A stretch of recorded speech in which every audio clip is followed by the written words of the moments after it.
இவள் தன்னால் இயன்றதை செய்தாள். நான் அடக்கம் பண்ணப்படுவதற்கு எத்தனமாக என் சரீரத்தில் தைலம் பூச முந்திக் கொண்டாள் என்று சொல்லப்பட்டிருக்கிறது. கர்த்தருக்கு மகிமை உண்டாகட்டும். இது எந்த இடத்துல அப்படின்னு கேட்டிங்கன்னா, 3வது வசனத்தில் போட்டிருக்கோம். அவர் பெத்தனியாவில் குஷ்டரோகியாய் இருந்த சீமோன் வீட்டிலே போஜன பந்தி இருக்கையில் ஒரு ஸ்திரீ விலையேறப்பட்ட நளதம் என்னும் உத்தம தைலமுள்ள வெள்ளைக்கல் பரணியை கொண்டு வந்து அதை உடைத்து அந்த தைலத்தை அவர் சிரசின் மேல் ஊற்றினாள். அப்பொழுது சிலர் தங்களுக்குள்ளே விசனம் அடைந்து, இந்த தைலத்தை இப்படி வீணாய் செலவழிப்பானேன், இதை 300 பணத்திற்கு அதிகமாக கிரயத்திற்கு விற்று தரித்திரருக்கு கொடுக்கலாமே என்று சொல்லி அவளை குறித்து முறுமுறுத்தார்கள். கர்த்தருக்கு மகிமை உண்டாகட்டும்.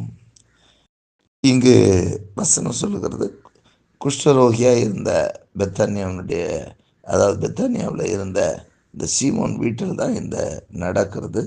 போஜன பந்தி இருக்கும்போது இந்த காரியத்தை செய்கிறார். அதை அவர் எப்படி சொல்றார் அப்படி சொன்னால், இவள் தன்னால் இயன்றதை செய்தாள். நான் அடக்கம் பண்ணப்படுவதற்கு எத்தனமாக என் சரீரத்தில் தைலம் பூச முந்திக் கொண்டாள் அப்படின்னு. அதாவது இவ்வளோ ஆண்டவர் இயேசுடைய சிரசில் அதை உடைச்சி ஊத்துறா. அப்போ ஆண்டவர் எப்படி சொல்றாருன்னா, நான் அடக்கம் பண்ணப்படுவதற்கு எத்தனமாக என் சரீரத்தில் தைலம் பூச முந்திக் கொண்டாள். ஆண்டவர் இந்த அபிஷேகத்தினுடைய முக்கியத்துவத்தை நான் உங்களோட பகிர்ந்து கொள்றேன். ஆண்டவராக இயேசு கிறிஸ்து மரிக்க போகிறதை, அதாவது மரிப்பதற்கென்று நியமிக்கப்பட்டவர் என்பதைத்தான் இந்த அபிஷேகம் அது குறிப்பிடுகிறது.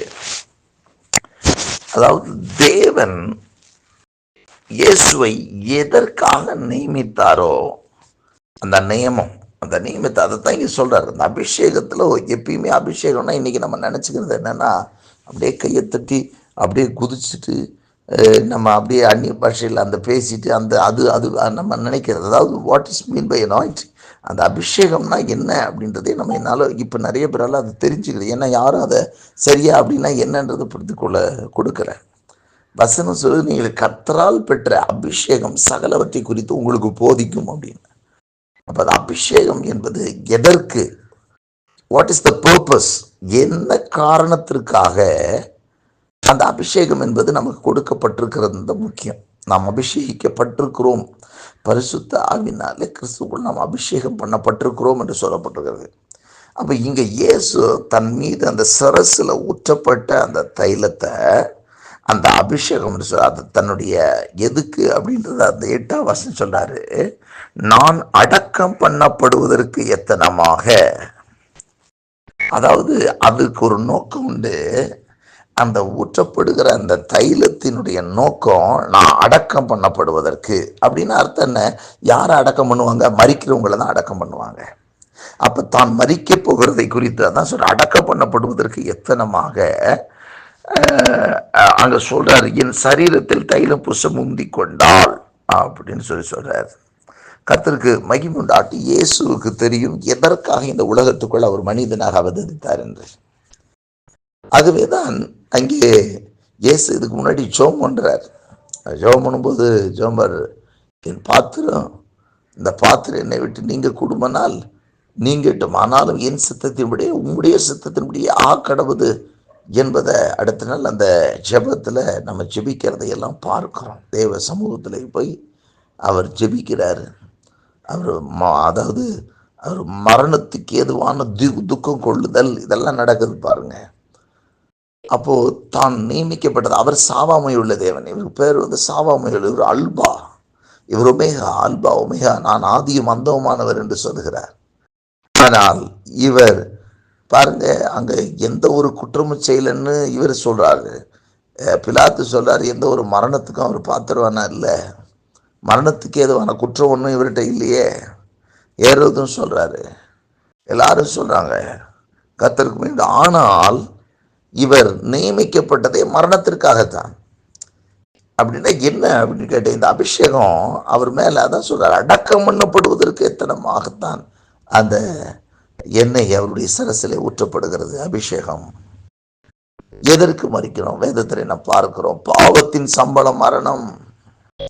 அந்த பாவத்தின் சம்பளமாகிய மரணத்தை இவர் ஏற்றுக்கொள்வதற்கு இவர் தான் நியமிக்கப்பட்டவர். உலகத்தின் பாவம் சுமந்து தீர்க்கப்படும்னா மொத்த உலகத்தின் பாவத்தையும் இவர் சுமந்து தீர்க்கும் பொழுது பாவத்திற்கான தண்டனையாகிய மரணத்தை இவர் ஏற்றுக்கொள்ளப் போகிறார். மரித்தவர்கள் தான் அடக்கம் பண்ணப்படுவார்கள். அப்போ அவர் மீது குறிக்கப்பட்டிருக்கிற நியமிக்கப்பட்டிருக்கிற திட்டம் தேவனுடைய திட்டம். ஆகவே தான் இதுக்கு முன்னாடி ஆசாரியர்கள் பேசுகிறாங்க. என்ன பேசுகிறாங்க? எல்லாரும் மரிப்பதை காட்டிலும் எல்லாருக்காக ஒருவர் மரிப்பது நல்லது அப்படின்னு சொல்லி அவருக்கு தெரியாமலே அந்த பிரதான ஆசாரியர் சொல்கிறாரு, இவர் மறிச்சிடட்டும் அப்படின்னு. ஆனால் தேவ திட்டமே இதுதான். இதைத்தான் இப்போ அங்கே சிமியன் சொல்லும்போது சொல்கிறாரு, மரியாதை அவங்ககிட்ட சொல்லும்போது இயேசு கிறிஸ்துவ கையில் எடுத்து வச்சுக்கிட்டு சொல்கிறாரு, இந்த இவரை ஒரு பட்டை உருவி போகும் என்று சொல்லுகிறதை நாம் பார்க்கிறோம். கர்த்தருக்கு மகிமை உண்டாகட்டும். ஆண்டவராக இயேசு கிறிஸ்து எதற்காக நியமிக்கப்பட்டாரோ, எதற்காக அபிஷேகம் பண்ணப்பட்டாரோ, அந்த அபிஷேகத்தை அவர் நியமிக்கப்பட்ட அந்த நியமனத்தில் அவர் உறுதியாக நின்றார். அதனால தான் பிசாசு பாருங்க பேதுருவை கொண்டு வந்து பேசுகிறார், இது உமக்கு நேரிடக்கூடாதுன்னு கூட சொல்கிறான். ஆனால் இயேசு கிறிஸ்து சொல்கிறாங்க, எனக்கு பின்னாக போ சாத்தானே, நீ தேவனுக்கு ஏற்ற விதமாய் சிந்தியாமல் மனசுக்கு ஏற்ற விதமாய் சிந்திக்கிறது என்ன? தேவனுக்கு ஏற்ற விதமாக சிந்தி. நீ மனசுக்கு ஏற்ற விதமாக சிந்திக்கிற. நான் இருக்கிறது நல்லது தான், ஆனால் அதை விட அதிக நல்லது நான் சிலுவையில் மரிப்பது. அப்படி நான் மரித்தேனால் இந்த உலகமே ரட்சிக்கப்படும். நீ நினைக்கிற மாதிரி நான் உயிரோடு இருந்தால் கொஞ்சம் காரியங்களை செய்யலாம். இந்த மரண ஆக்கினையை நான் அடைந்தால் உலகத்தில் இருக்கிற ஒவ்வொரு ஆத்மாவும் ரட்சிக்கப்படும், ஒவ்வொரு ஆத்மாவும் மீட்கப்படும். ஏன்னா வந்த மொத்த மனுக்குலத்தின் மேலும் அந்த மரணத்தினுடைய அந்த தீர்ப்பை என் மீது ஏற்றுக்கொண்டால் அத்தனை பேரும் நித்திய ஜீவனை அடைய முடியும். கர்த்தருக்கு மகிமை உண்டாகட்டும். ஆகவே இவர் மரணத்துக்கென்றே நியமிக்கப்பட்டதை அந்த தைலாபிஷேகம் இங்கே நமக்கு காண்பிக்கிறது.